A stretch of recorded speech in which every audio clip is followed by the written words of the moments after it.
TV serials में या फिर आपके ऐड में इस तरीके की हथियार की सेल की कोई एग्जीबिशन लगता है, आप आए और आकर के आप कोई हथियार खरीद के लेकर के चले गए।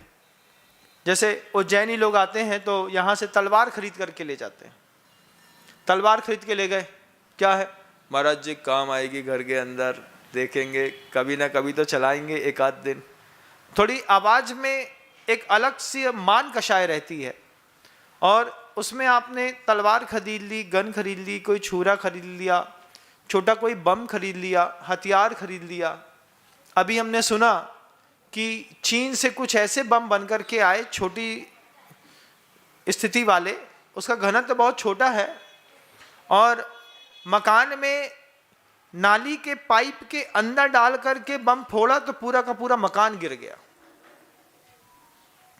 ऐसे नए नए तरीके के हिंसात्मक उपकरण के इजाद जो नया तरीके से हो रहा है, इसमें आप सबके घर के अंदर में से कई परिवार ऐसे होंगे जिनके अंदर कोई ना कोई वेपन्स रखा होगा।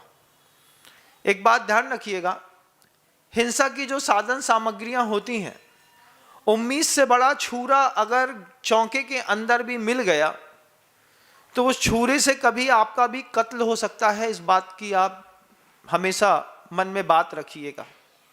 लेकिन जब हम कभी बाजार जाते हैं तो आजकल एक नया शौक है ट्रेंडिंग में, मांस काटने वाले हथियार से सब्जी बनाई जाती है।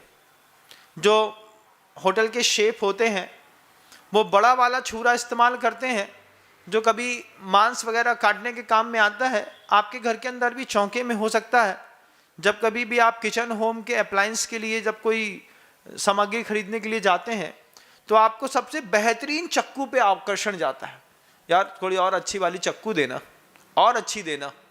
उसने इतना बड़ा छुरा दिखा दिया मांस काटने वाला, तुमने कहा यार ये बड़ी गजब की दिख रही है। देखिएगा, आपका जो आकर्षण है वो बड़ी गहरी पैनी हथियार के ऊपर है। आप इस बात को समझ नहीं पा रहे हैं, और बिना समझे हुए आपने अपने घर के अंदर इस तरीके का कोई हथियार लेकर के चले आए, ला करके रख लिया। चौके के अंदर आपको लौकी बनानी थी, कद्दू बनाना था, आपके पास थोड़ी कम शार्प वाली एक हंसिया रखी होगी, माँ उपयोग करती है, पंजे से दबा लेते हैं, सामने हंसिया रहती है, उसी से बड़ा सा बड़ा कद्दू बन गया, कुछ बन गया, सब बन गया। लेकिन आप एक बड़ा वाला चाकू लेकर के चले आए। बड़ा वाला चाकू चौके के अंदर जैसे ही पहुंचा, थोड़ी थोड़ी जितने भी हथियार होते हैं थोड़ा बहुत बलि तो मांग ही लेते हैं। तो एक आध की उंगली कट गई, किसी का नाखून कट गया, किसी का कुछ कट गया, थोड़ी बहुत तो बलि हथियार मांगता ही है। कहीं ना कहीं तो कुछ ना कुछ तो कटेगा आपका। हथियार के साथ खासियत है कि उसको रक्त चढ़ाना पड़ता है। तो आपके चक्कू वगैरह में भी, बड़े चक्कुओं में रक्त चढ़ गया, ठीक थी, कोई बात नहीं थी।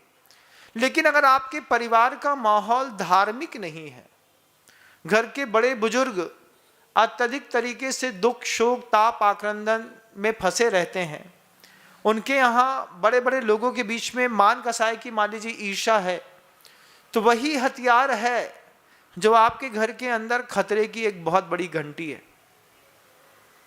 इसको आगमकारों ने अपध्यान शब्द लिया है।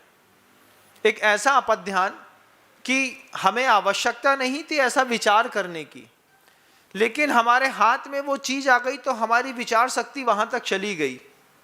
बड़ा वाला चाकू आपके चौके में चमकता हुआ स्टील का आप लेकर के चले आए, तो उस पर आपकी विचार चली गई कि घर के अंदर किसी ना किसी से मनमुटाव हुई। ऐसा तो नहीं है कि आपके घर के अंदर राम राज्य चल रहा है। अरे राम के राज्य में जब मनमुटाव हो गया तो आपके घर के अंदर मनमुटाव कौन सी बड़ी बात है। जब कैकेयी ने, मंथरा ने मिलकर के राम को वनवास दे दिया, तो आपके घर के अंदर भी कोई ऐसा व्यक्ति होगा जो आपको वनवास भेजना चाहता होगा। आपका पुत्र होगा जो चाहता होगा पिता से पिंड छूटे, पिता होंगे चाहते होंगे भाई से पिंड छूटे, भाई होगा वो भी चाहता होगा इस परिवार से पिंड छूटे, हम बाहर जाएं। कोई ना कोई तो आपसे आपके घर के अंदर भागने की कोशिश कर रहा होगा।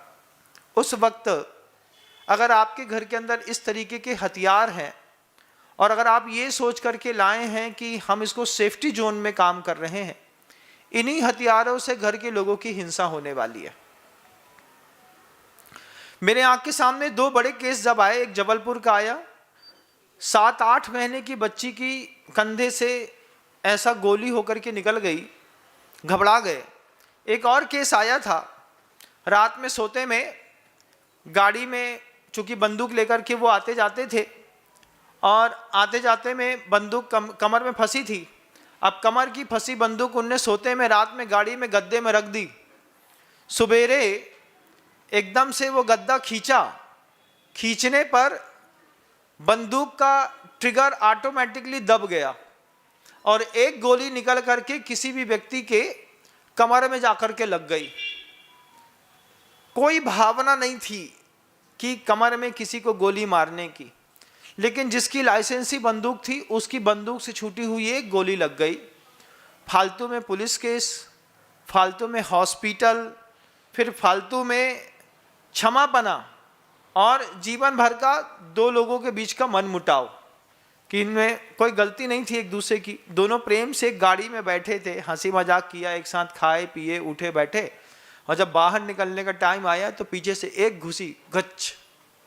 अब आदमी समझ नहीं पा रहा है कि कहाँ लगी है और क्यों लगी है और क्या लगी है। हाथ लगा करके देखा तो कमर से खून बह रहा था।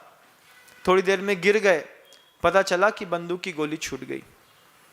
तब इस तरीके से जो अपध्यान के साधन है, हिंसा नंदी रौद्र ध्यान एक होता है। आगम ग्रंथ में जैन शासन में उस शब्द को लिया है सर्वज्ञ परमेष्टि ने। वो कहते हैं ऐसी सामग्री घर के अंदर मत करो जिससे किसी की आत्महत्या के भाव होने लगे। मरने मारने के भाव करने वाले किसी भी साधन सामग्री का प्रयोग घर के अंदर नहीं करना। घर के अंदर आपको बनाना क्या है, आलू प्याज लौकी टमाटर भटा बैंगन ये सब चीज़ों को छीलना है ना, तो एक हल्की क्वालिटी का छिलनी भी बहुत अच्छी है। बहुत ज़्यादा शार्प छिलनी की, शार्प चाकू की हमको घर के अंदर बहुत ज़्यादा गन की कोई ज़रूरत नहीं है। लेकिन आपके घरों के अंदर भी एक आध कोई लाइसेंसी पड़ी होगी।